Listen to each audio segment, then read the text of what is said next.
Alright, so we're close to ready to start mixing some epoxy and maybe put some in our mouthpiece for our baffle. Now, one of the things I wanted to talk about was proper ventilation. This epoxy stuff is nasty. It puts off a strange smell. It's not good for your hands and skin. You don't want to breathe it.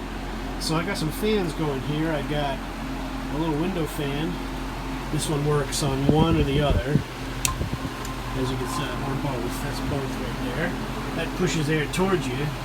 And this is an old GE reversible, and this one is pointing out and blowing air out. So I got a little air moving here, and that's just what you want to try to do, because you really don't want to breathe the fumes come off of that stuff. Once you get your material where you want it, it has to rest for 24 hours to set up. So this will be a quick do-it type deal, and then wait.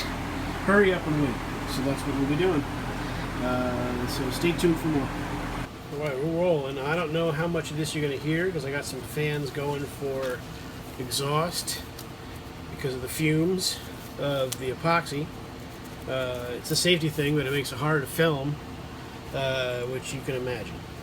Putting the rubber gloves on here, and we're going to cut a piece of epoxy and start working. I want a piece about the size of a large ball bearing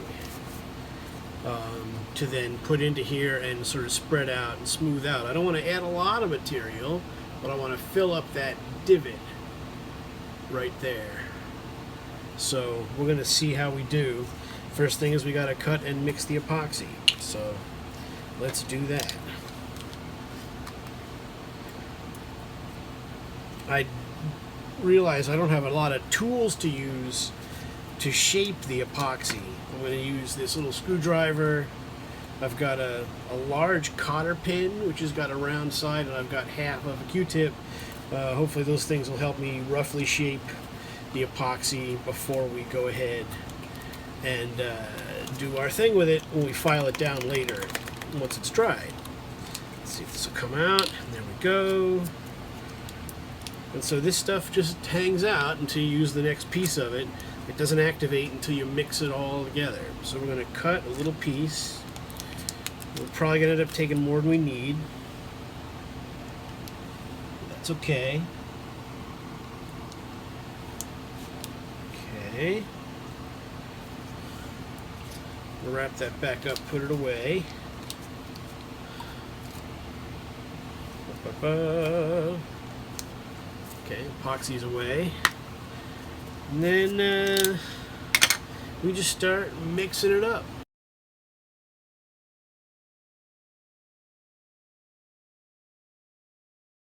So now we're at the moment of truth. What the hell are we doing here? I realize now I don't have a way to hold the mouthpiece. I'm going to grab off a little bit of that epoxy, about a large pea size. About as much toothpaste as you might use. That kind of a deal. I'm going to use this to hold the mouthpiece, because I don't want to get the epoxy on the bottom of the body of the mouthpiece. Now, I'm going to take my epoxy and stick it down in there. Now I'm going to use this here to move it up to where I want it to be. I want to bring it pretty far up to the tip rail, and then I want to bring it down into the chamber over top of that lip area that we had. So we certainly added a lot of material there, which is okay. I'm just going to continue tamping that down in there so we get what seems like a pretty fairly even coverage.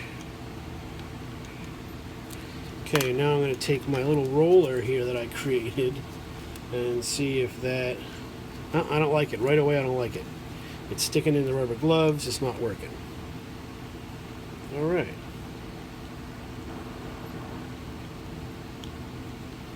We've got a little time to work this before it sets. And then we're going to leave it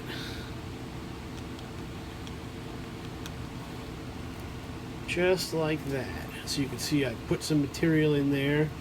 Seems to be making contact all the way around. We don't really want to fill up our inner side walls here and here.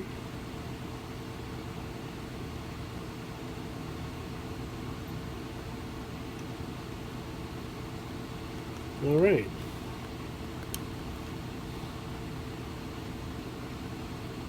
All right, so I'm going to leave that. We're going to let it sit for 24 hours.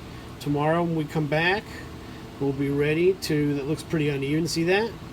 So we'll do our best to work on that with the files. We're not going to go crazy right now because we want to make sure we do have enough material. All right, I'm going to leave it like that. That's what I'm going to do. And tomorrow we'll start working the material. All right, we'll see how we do. Thanks for watching. We're going to see how we do. Again, we had a lot of excess material here. More than we needed, but at least we got what we wanted in there. Might be a little more material than I'd planned to put in, but we can easily remove a lot of that. So that's what we'll do. We'll come back in 24 hours. Thanks for watching. Saxophone Geek. Subscribe, share, like, all those things. And enjoy your saxophone time.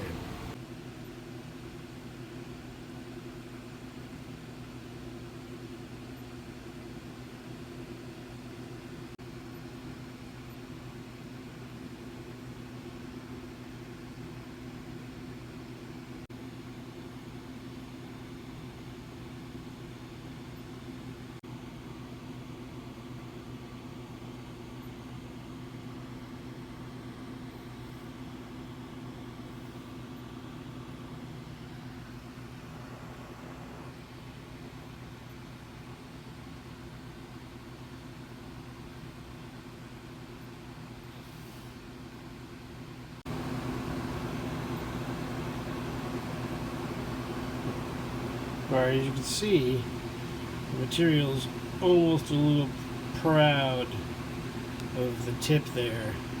This wouldn't play as is, but we're going to let it dry. We're going to file that down. We'll get a really nice smooth transition, and we'll see if we can. We'll see how it works. It might just pop right out of there. This might not have worked at all.